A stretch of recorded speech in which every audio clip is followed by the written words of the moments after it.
Jadi yang meriwayatkan hadis ini Bapak Ibu dari Abu Abdurrahman. Ini nama kunyah.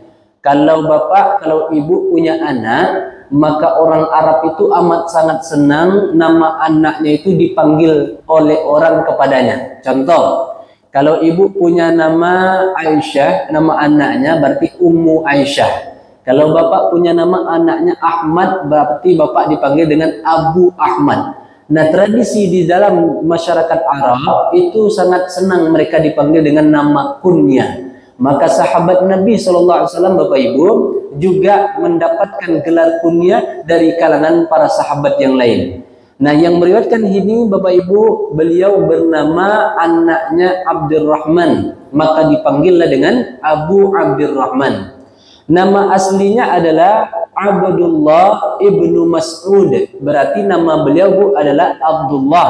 Nama ayahnya Mas'ud. Maka Abu Abdurrahman Abdullah ibnu Mas'ud. Beliau namanya Abdullah, nama anaknya Abdurrahman, nama ayahnya Mas'ud radhiyallahu anhu.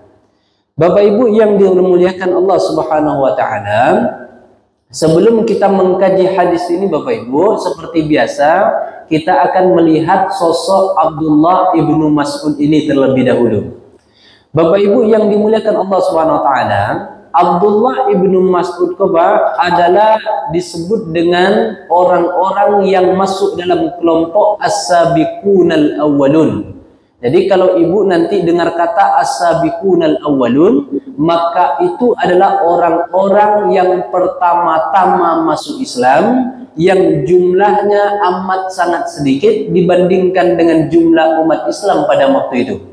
Jadi kalau diurutkan Pak, lebih kurang hanya 60 orang sahabat yang disebut dengan as-sabiqunal awwalun. Hanya 60 orang Pak, yang pertama-tama masuk Islam, yang Islam dalam keadaan lemah, Islam dalam keadaan sedikit, Islam tertindas, lalu ada orang yang berani masuk ke dalam Islam, jumlahnya sedikit, tak lebih dari 60 orang Pak. Maka disebutlah mereka dengan as-sabiqunal awwalun. Maka mereka inilah orang-orang yang pertama dan utama masuk Islam, baik dari kalangan muhajirin ataupun dari kalangan ansar. Jumlahnya sedikit Bu.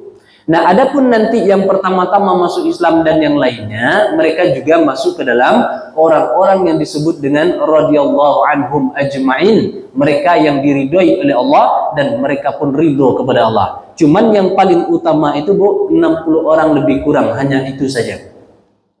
Abu Abdurrahman ini Bapak Ibu, atau Abdullah ibnu Mas'ud ini, beliau itu ketika masa remaja mendapatkan pujian dari Rasulullah Sallallahu Alaihi Wasallam. Jadi Bu, ada anak-anak, ada remaja yang memang dipuji